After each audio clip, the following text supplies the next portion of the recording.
శ్రీ గురుభ్యో నమ. శ్రీ మహాగణాధిపతయే నమ. ఇక 2026లో మిథున రాశి వారికి, ఈ మిథున రాశి వారికి 2026 మార్చి 18 తారీఖు వరకు 4 ఆదాయము 3 వ్యయంగా ఉంటుంది. మార్చి 19వ తారీఖు నుంచి ఆదాయం 8, ఖర్చు 11గా ఉంటుంది.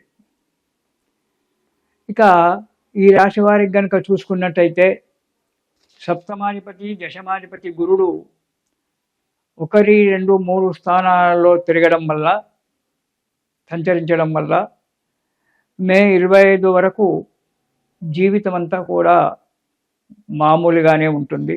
అంత లాభసాటిగా ఉండదు, అంత నష్టంగా ఉండదు. మే 26వ తారీఖు వరకు జాగ్రత్తగా కాలాన్ని గడుపుకుంటూ ఉండాలి. మే 20వ తారీఖు నుంచి మంచి అభివృద్ధి, మంచి డెవలప్మెంట్ ఉంటుంది. ఇక ఉద్యోగస్తులకు అనుకున్నటువంటి యొక్క స్థలానికి ప్రమోషన్లతో కూడినటువంటి ఒక బదిలీలు కావచ్చు. ప్రయత్నం చేసుకోండి. మీరు ప్రయత్నించేటువంటి ఒక దానికి ప్రమోషన్లతో బదిలీ అవుతుంది. ఉద్యోగులకు ప్రయత్నాలకు మంచి ఉంది. నిరుద్యోగులు ఎవరైతే ఉన్నారో ఆ నిరుద్యోగులు ఉద్యోగం గురించి కనుక ప్రయత్నం చేసినట్టయితే వారి పనులు సఫలీకృతం కావడానికి మంచి ఆస్కారం ఉంది. కాబట్టి ప్రయత్నించడం చాలా మంచిది. అధికారుల యొక్క మన్ననలు అంటే అధికారుల యొక్క ప్రేమను పొందడము, వారి చేత సంతోషంగా ఉండడం జరుగుతుంది. రివార్డులు అవార్డులు కూడా తీసుకోవడం అనేటువంటిది జరుగుతుంది ఉద్యోగస్తులకు. అంటే కష్టపడి పని చేస్తేనే ఇవన్నీ దొరుకుతాయి. ఆఫీస్కి వెళ్ళి కుర్చీలో కూర్చొని హాయిగా గురువుగారు మంచి విషయం చెప్పారని చెప్పి ఆఫీస్లో కుర్చీలో కూర్చుంటే పని జరగదు. పని చేసినప్పుడు భగవంతుడు మనకు సహాయం చేసి ఈ రివార్డులు అవార్డులు ఇవన్నీ కూడా మనకు ఇప్పిస్తుంటాడు. కాబట్టి అవన్నీ పని చేయండి, మంచి పేరు సంపాదించండి. ఒక్కోసారి ఎవరెవరు ఎంత మంచిగా భగవంతుని యొక్క అనుగ్రహం లేనటువంటి వ్యక్తులు ఎంత కష్టపడి పనిచేసినా వాడిని మెచ్చుకునే ఒక వ్యక్తులు ఉండరు ఆఫీసులో. కానీ మీరు కొద్దిపాటి పని చేసినా ఆ పనిని సక్రమంగా కనుక చేసినట్టయితే మీకు శుభం జరుగుతుంది. ఉద్యోగస్తులకు ముందు ఉన్నటువంటి ఒక రుణ బాధలు ఈ సంవత్సరం మీకు తీరిపోయేటువంటి ఒక యోగం కనబడుతూ ఉంది. డబ్బును పొదుపు చేసుకొని ఆ రుణ బాధ నుంచి విముక్తి కాండి. ఎందుకంటే రుణము ఒక మహా అయినటువంటి ఒక ఇది. ఆ రుణం ఉంటే నిద్ర పట్టదు.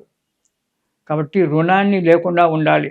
ఏ రుణమైనా సరే ఆ రుణశేషాన్ని కనుక ఉంచుకున్నట్టయితే అది పీడించి పెడుతుంది. కాబట్టి ఆ రుణశేషాన్ని శేషం లేకుండా రుణాన్ని మొత్తం తీర్చేసుకొని ఉన్న దాంట్లో సుఖంగా కాలం గడుపుకోండి. మిథున రాశి వారు ఆర్థిక అభివృద్ధి ఉంటుంది. ఆర్థిక వనరులు జరుగుతాయి. చేసేటువంటి ఒక ఉద్యోగంలో వ్యాపారంలో మంచి ధనాదాయం ఉంటుంది.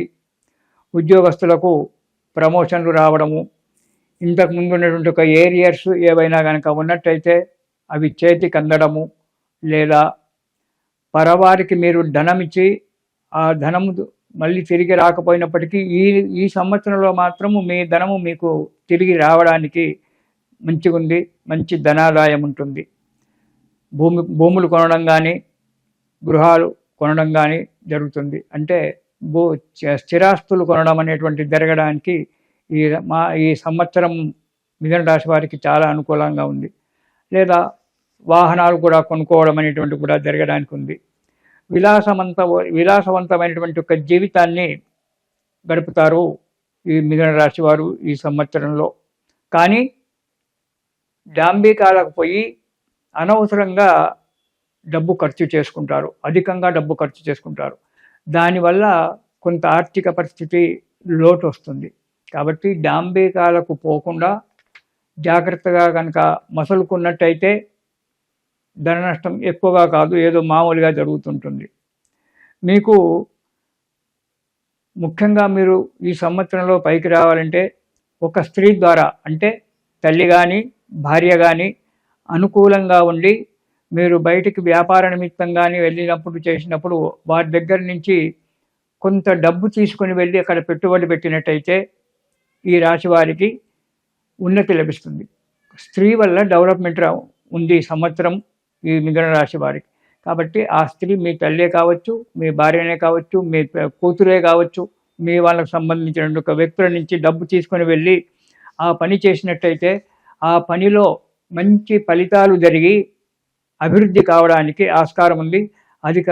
అధికమైనటువంటి ఒక లాభాలు, ఆశించిన లాభాలు చూస్తారు. ఇంకా విద్యార్థులకు ఎంత కష్టపడితే అంత ఫలితం. శ్రద్ధగా చదివి శ్రద్ధగా పరీక్షలు రాస్తే మంచి ఫలితాన్ని పొందడానికి ఆస్కారం ఉంది. విదేశాలకు వెళ్ళడము, విదేశాలలో ప్రయత్నాలు చేసేటువంటి ఒక ప్రయత్నాలు ఫలించడము జరుగుతుంది. విదేశాలలో ఉండేటువంటి ఒక వ్యక్తులకు కొత్త ఉద్యోగాలకు ప్రయత్నం చేస్తుంటే ఆ ఉద్యోగాలు దొరకడము, లేని వాళ్ళకు మళ్ళీ ఉద్యోగాలు దొరకడము, ఇవన్నీ కూడా మంచిగా జరుగుతుంది. క్రీడాకారులకు ఈ సంవత్సరం మంచి ప్రోత్సాహకరంగా ఉంది. క్రీడాకారులకు ఆ క్రీడలలో ఉన్నతి పొందేటువంటి ఒక యోగం కూడా కనబడుతూ ఉంటుంది ఈ సమయం. ఇక వ్యవసాయదారులకు ప్రత్యేకంగా చెప్పాల్సిన అవసరం లేదు. ప్రకృతి వైపరీత్యాలు వచ్చే సంవత్సరం చాలా రావచ్చు. పరాభవనామ సంవత్సరంలో అంటే ఏప్రిల్ 19 తారీఖు తర్వాత ప్రకృతి వైపరీత్యాలు చాలా వచ్చేటువంటి ఒక యోగం కనబడుతుంది. సంవత్సర ఫలితాలు కనుక చూసుకున్నట్టయితే భూకంపాలు, కొన్ని దిక్కులు అధిక వర్షాలు ఇలాంటివి కొన్ని రావడానికి ఆస్కారం ఉంది. దానివల్ల వ్యవసాయదారులకు కొన్ని ప్రాంతాలలో నష్టము, కొన్ని ప్రాంతాలలో శుభము జరగడము అనేటువంటిది జరుగుతూ ఉంటుంది.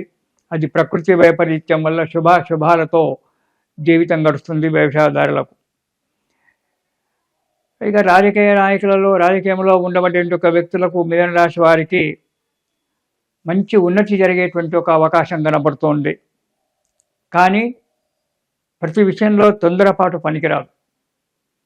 నిదానంగా ఆలోచించి సౌమ్యంగా ఓపికతో కనుక ప్రయత్నాలు చేసినట్టయితే మంచి ఫలితాలు జరగడానికి ఆస్కారం ఉంది.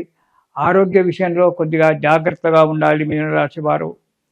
ఎందుకంటే కొన్ని కారణాల వల్ల, కొన్ని గ్రహాల యొక్క విజయం వల్ల ఆరోగ్యం కొద్దిగా దెబ్బతినవచ్చు.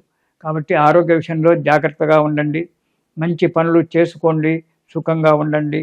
ఇక ఈ మిథున రాశి వారు ఈ సంవత్సరం మొత్తంలో కూడా ప్రతిరోజు హనుమాన్ చాలీసా పారాయణం కనుక చేసినట్టయితే వారికి ఆ ఆంజనేయ స్వామి యొక్క అనుగ్రహం వల్ల అన్ని సుఖాలే జరిగి సంతోషంగా శుభంగా ఉంటారు.